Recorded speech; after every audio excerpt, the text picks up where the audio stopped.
A7 Kannada ನ್ಯೂಸ್ಗೆ ಸ್ವಾಗತ. ನಾನು ಸೌಮ್ಯ ಸತೀಶ್. ಡಿಎಂ ಶ್ರೀನಿವಾಸನ್ ಕೊಲೆಗೆ ನ್ಯಾಯಕ್ಕಾಗಿ ಸಿಬಿಐಗೆ ವಹಿಸಲು ಪತ್ನಿ ಚಂದ್ರಕಲಾ ಒತ್ತಾಯ. ಕೋಲಾರ ಜಿಲ್ಲಾ ಪಂಚಾಯತ್ ಮಾಜಿ ಅಧ್ಯಕ್ಷ ಡಿಎಂ ಶ್ರೀನಿವಾಸನ್ ಅವರ ಕೊಲೆಯ ನೈಜತೆಯನ್ನು ಕೆಲವರು ದಿಕ್ಕು ತಪ್ಪಿಸುವ ಹುನ್ನಾರುಗಳು ನಡೆಯುತ್ತಾ ಇದ್ದು, ಕೂಡಲೇ ಸರ್ಕಾರ ಮತ್ತು ಸಂಬಂಧಿಸಿದ ಇಲಾಖೆ ಸಿಬಿಐ ತನಿಖೆಗೆ ಒಪ್ಪಿಸುವ ಮೂಲಕ ಕೊಲೆಯ ಹಿಂದಿನ ನೈಜತೆಯನ್ನು ಹೊರಗಡೆ ತರಬೇಕಾಗಿದೆ ಎಂದು ಡಿಎಂ ಶ್ರೀನಿವಾಸನ್ ಅವರ ಪತ್ನಿ ಡಾ ಚಂದ್ರಕಲಾ ಅವರು ಮಡಿಲು ಹಿಡಿದು ಸರ್ಕಾರವನ್ನು ಅಂಗಲಾಚಿದರು. ಜಿಲ್ಲೆಯ ಶ್ರೀನಿವಾಸಪುರ ತಾಲೂಕು ಕಚೇರಿ ಮುಂದೆ ಶನಿವಾರ ವಿವಿಧ ಧರ್ಮಗುರುಗಳು ಹಾಗೂ ಸಂಘ ಸಂಸ್ಥೆಗಳ ಸಾಮೂಹಿಕ ನೇತೃತ್ವದಲ್ಲಿ ದಿವಂಗತ ಎಂ ಶ್ರೀನಿವಾಸನ್ ಅವರ ಶ್ರದ್ಧಾಂಜಲಿ ಸಭೆಯ ಅಧ್ಯಕ್ಷತೆ ವಹಿಸಿ ಮಾತನಾಡಿದ ಅವರು, ತಾಲೂಕಿನಲ್ಲಿ ನಡೆಯುವ ಕೊಲೆಗಳಿಗೆ ಅಂತ್ಯ ಕಾಣಬೇಕಾಗಿದೆ. ಕೊಲೆಯ ಹಿಂದಿರುವ ಸಂಚುಕೋರರನ್ನು ಬಂಧಿಸಿ ಕಾನೂನು ಪ್ರಕಾರ ಶಿಕ್ಷೆಯಾಗಬೇಕು. ಈ ಕೇಸ್ ನನ್ನ ಮತ್ತು ನನ್ನ ಕುಟುಂಬದ ಪ್ರಶ್ನೆಯಲ್ಲ, ತಾಲೂಕಿನ ಸ್ವಾಭಿಮಾನಿಗಳ ಪ್ರಶ್ನೆಯಾಗಿದೆ. ನ್ಯಾಯ ಪಡೆಯಲು ಸಿಬಿಐನಿಂದ ಮಾತ್ರ ಸಾಧ್ಯವಾಗಿದೆ. ನ್ಯಾಯಪರವಾದ ಬದುಕಿಗೆ ಜೀವ ತನ್ನಿ ಎಂದು ಸಂಬಂಧಿಸಿದ ಇಲಾಖೆ ಹಾಗೂ ಸರ್ಕಾರದ ಭಾಗವನ್ನು ಮನವಿ ಮಾಡಿದರು. ಶ್ರೀನಿವಾಸಪುರ ತಾಲೂಕಿನಲ್ಲಿ ನಾನು ವೈದ್ಯನಾಗಿ ನನ್ನ ಕೈಯಿಂದಲೇ ಎಷ್ಟೋ ಜೀವಗಳನ್ನು ಉಳಿಸಿದ್ದೇನೆ. ಆದರೆ ನನ್ನ ಗಂಡನನ್ನು ಈ ರೀತಿಯಲ್ಲಿ ನೋಡುತ್ತೇನೆ ಎಂದು ಕನಸಿನಲ್ಲೂ ನಿರೀಕ್ಷಿಸಿರಲಿಲ್ಲ.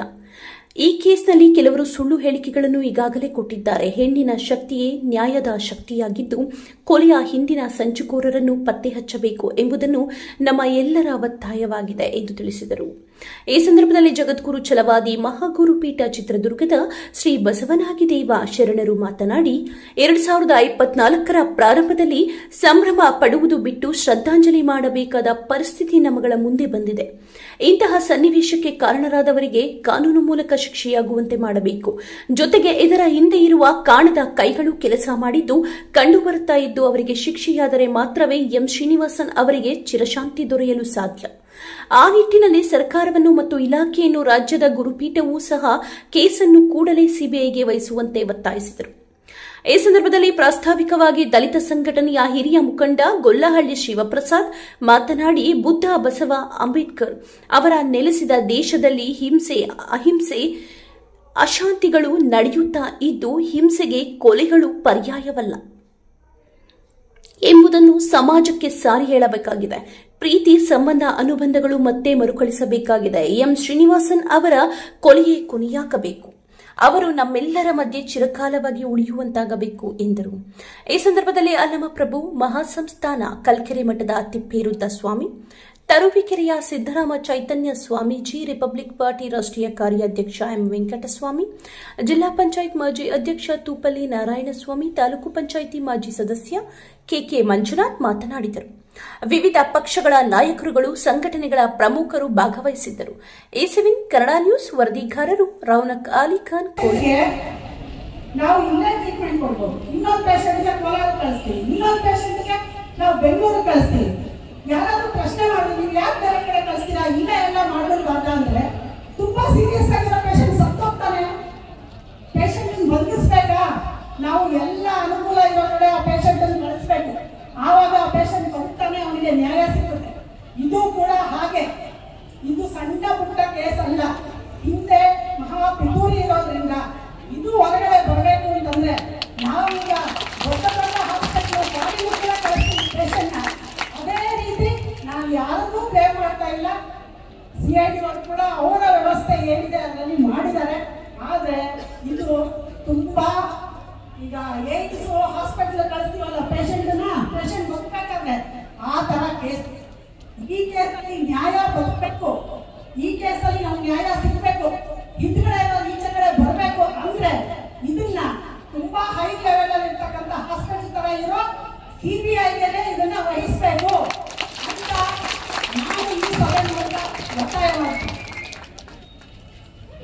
ನಾನು ಹೇಳೋದೊಂದು, ದಯವಿಟ್ಟು ನಾನು ಬರೀ ಶ್ರೀನಿವಾಸನ್ ಪತ್ನಿಯಾಗಿ ನನ್ನ ಕೇಳ್ತಾ ಇಲ್ಲ. ನಾನೊಬ್ಬ ಮಹಿಳೆ, ನಾನೊಬ್ಬ ಹೆಣ್ಣು, ನಾನೊಬ್ಬ ತಾಯಿ, ನಾನೊಬ್ಬ ವೈದ್ಯೆ, ನಾನೊಬ್ಬ ಪದವೀಧರ.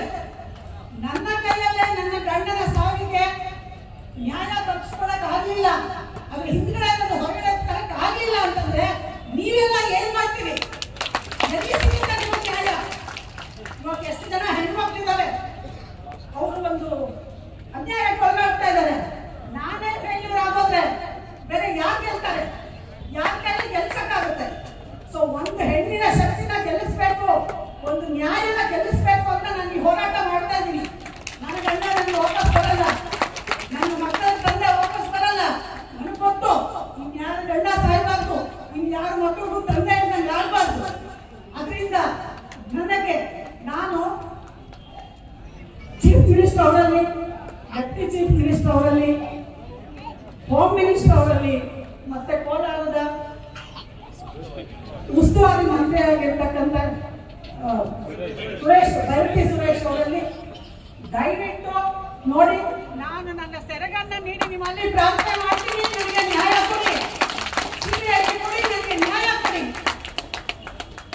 ನೀವು ಇದನ್ನ ವಹಿಸಿದ್ರೆ ಇಡೀ ಹೆಣ್ಣು ಸಮುದಾಯಕ್ಕೆ, ಇಡೀ ಅನ್ಯಾಯಕ್ಕೊಳಗಾದಂತಹ ಸಮುದಾಯಕ್ಕೆ ನೀವು ನ್ಯಾಯ ಕೊಟ್ಟಂಗೆ ಆಗ್ತೀರಾ.